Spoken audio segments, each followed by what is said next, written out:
Job interview நினைச்சு பயப்படுறீங்களா? அப்ப இந்த வீடியோ அடுத்த இன்டர்வியூவை நல்லா பண்றதுக்காக 3 டிப்ஸ். First, company research.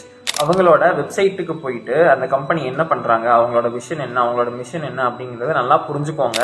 அதை அவங்க எவ்வளவு வேல்யூ பண்றாங்கன்னு உங்களுக்கு நல்லாவே தெரிஞ்சிருக்கும். ஸோ அதை வச்சு நீங்க உங்களோட ஆன்சர்ஸை ஈஸியா கிராஃப்ட் பண்ண முடியும். ரெண்டாவது, காமன் இன்டர்வியூ கொஸ்டின்ஸ். அதாவது இன்டர்வியூ போனோம்னா ஃபர்ஸ்ட் என்ன கேட்பாங்க, உங்களோட செல்ஃப் இன்ட்ரோ, உங்களோட ப்ராஜெக்ட் டீடைல்ஸ், உங்களோட பிபி டீடைல்ஸ், இது எல்லாமே வந்து நல்லா ப்ராக்டிஸ் பண்ணி ப்ரிப்பேர் பண்ணி வச்சுக்கிட்டீங்க அப்படின்னா நீங்க இன்டர்வியூ போகும்போது உங்களுக்கு ரொம்ப ரொம்ப ஹெல்ப்ஃபுல்லா இருக்கும். மூணாவது, ஜாப் டிஸ்கிரிப்ஷன். அதாவது வேலைக்கு என்ன ஸ்கில்ஸ் தேவைப்படுது, அந்த வேலைக்கு உங்களோட ரெஸ்பான்சிபிலிட்டிஸ் என்னென்ன அப்படின்றத தெரிஞ்சுக்கிட்டீங்கன்னா நீங்க அதுக்கு முன்னாடி ப்ரீவியஸ் ஏதாவது ப்ராஜெக்டோ இல்லை பிபிடியோ அதுக்கு ரிலேட்டடா பண்ணியிருந்தீங்கன்னா அதை பத்தி பேசுனீங்கன்னா they will be get impressed. Hope இந்த 3 டிப்ஸுமே உங்களுக்கு ஹெல்ப்ஃபுல்லா இருக்கும் நம்புறேன். இதை பத்தி இன்னும் அதிகமா தெரிஞ்சுக்கணும் அப்படின்னு நினைச்சீங்கன்னா என்ன மறக்காம ஃபாலோ பண்ணிக்கோங்க. Don't waste time. உங்களுக்கு தைரியம் இருக்குல்ல,